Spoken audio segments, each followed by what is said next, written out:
Tout se passe dans le salon de coiffure. Cindy, coiffure. Nolwenn est l'employé du salon.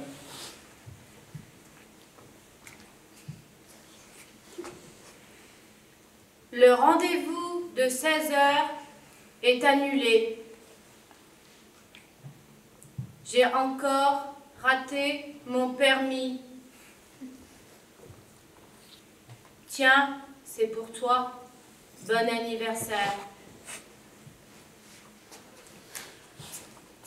Nolwenn a réussi à garder sa place au sein du salon. Elle fait partie des murs maintenant.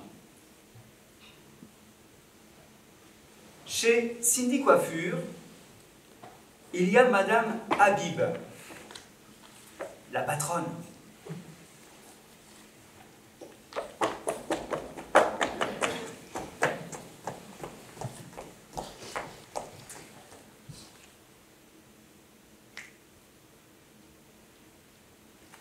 Nolwenn, on se redresse. On dirait une vache qui regarde le train passer. Oui, bonjour, vous êtes JB, l'amie de Clara. Hein? Elle travaille ici. Ah oui, Clara, oui. Oh, oh. Faut prévenir la prochaine fois que vous venez. N'hésitez pas. Madame Habib a une classe naturelle bien à elle. Madame Habib... Elle est dans l'arrière-boutique. Jacqueline vit seule.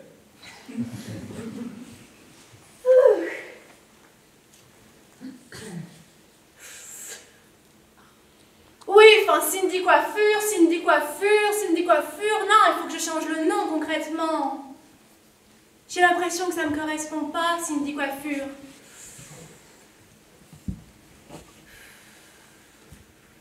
Jolie lavande. Oui, c'est bien ça, jolie lavande. Faudrait que j'y songe. Toujours les mêmes réflexions. Et puis, finalement, Cindy Coiffure, ça va bien avec la déco.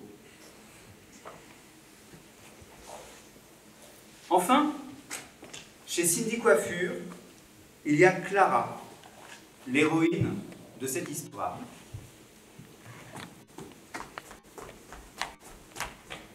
Ah bah non, le client, il a oublié son livre.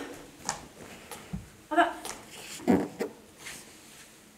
Bon bah, si je ne le lui rends pas, il va être obligé de revenir.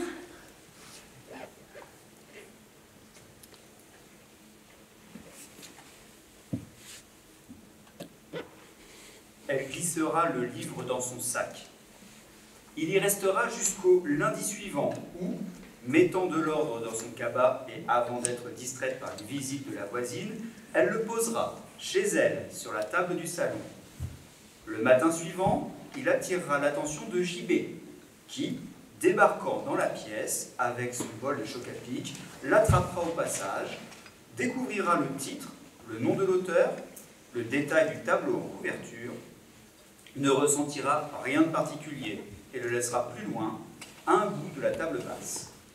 Quelques jours plus tard, le chat le fera tomber en se réceptionnant maladroitement après un saut depuis le canapé, chute qui le fera quitter la pièce comme s'il y trouvait un tireur fou.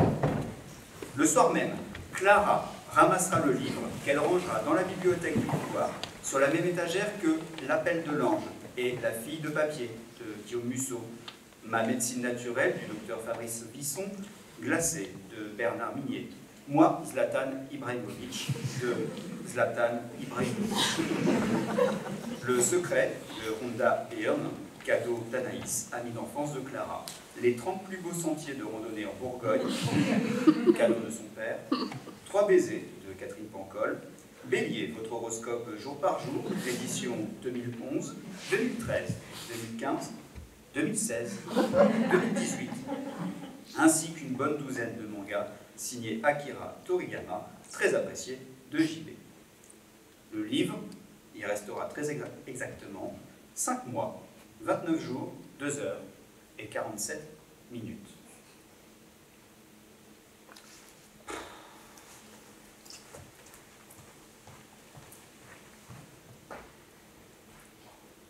C'est gros.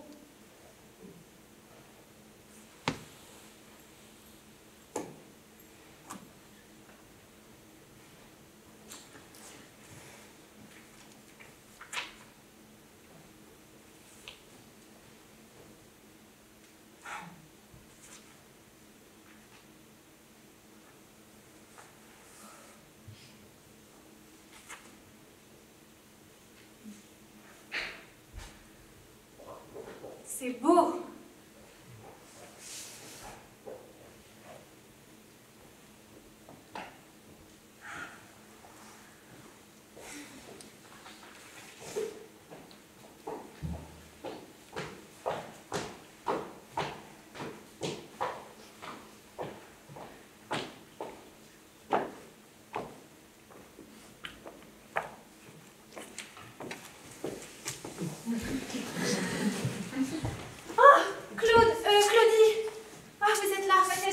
Je m'occupe de vous tout de suite.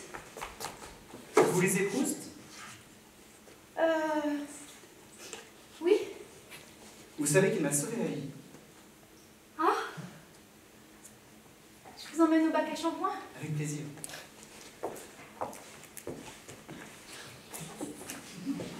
Je vais vous raconter.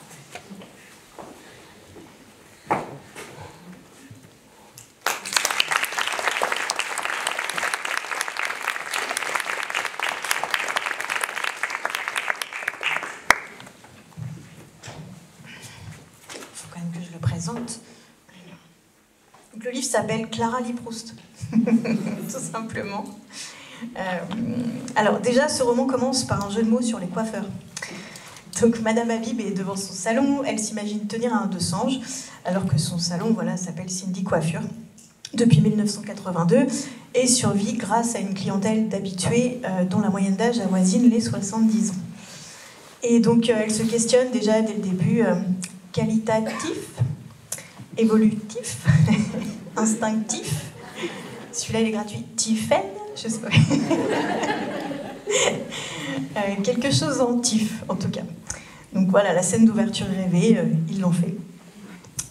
Donc c'est vraiment un roman bourré de souffleries, de sèche-cheveux dès le début, de tubes de nostalgie, qui côtoie le bar-tabac de l'angle de la rue tenu par Lorraine, qui elle sent la prune, et chantonne à 11h du matin. Et une Madame Habib en chemisier de soie léopard. J'aurais adoré Stéphanie porter du léopard. Des bracelets qui cliquettent, du chalimard, trop. Et une voix cassée par la cigarette. Et surtout, elle est accro au bronzage. Et puis il y a Clara, une jeune femme encore très effacée, témoin de la vie qui passe sous ses yeux. Vaguement amoureuse de JB. JB, un pompier beau comme un dieu, mais un peu creux. Et sa vie va se métamorphoser lorsqu'un client de passage va oublier au salon son exemplaire dans la recherche du temps perdu. Et pour Clara, 23 ans, cette lecture offre des perspectives vraiment insoupçonnées encore. Et alors l'auteur Stéphane Carlier n'est pas du tout dans la caricature méchante et gratuite, parce que enfin, la vie des gens normaux, c'est plutôt la vie des gens normaux qui finissent par découvrir leur monde intérieur et changer juste le cours de leur existence. Et donc Clara finit par lire Proust, vivre Proust, manger Proust et dormir Proust. Donc c'est vraiment drôle, c'est hyper tendre aussi, où chaque élément devient vraiment attachant. Même Madame Habib, même Nolwenn, qui est vraiment neuneux, je l'aime. Et une vraie fraîcheur dans l'écriture. Beaucoup de légèreté dans l'histoire, malgré la thématique du changement de vie, et une envie de relire Proust. Vraiment, je vous le conseille. Et alors, attention, pour ma petite conclusion, donc, jeu de mots de qualité. Donc, un roman parfait pour les mauvais jours, un roman qui a du caractère, inventif, je l'ai déjà dit, et absolument pas tiré par les cheveux. Et, pardon, je vous passe, il faut quand même que je vous lise le passage où Madame Habib est fan de Jacques Chirac. J'espère que je ne me suis pas trompée.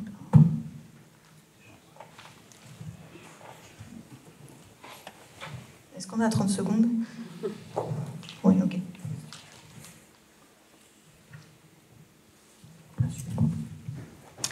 Madame Habib voue un culte à Jacques Chirac. À l'écouter, la France n'a jamais été aussi grande que lorsqu'il a été le président, et tout a commencé à se détraquer ensuite.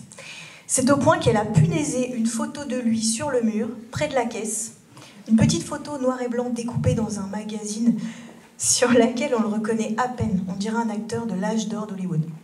Aux rares clientes qui découvrent encore le cliché, elle explique « Avec ce physique-là, qu'est-ce que vous voulez ?» Traduction, quand on est aussi beau, on ne peut qu'accomplir de grandes choses.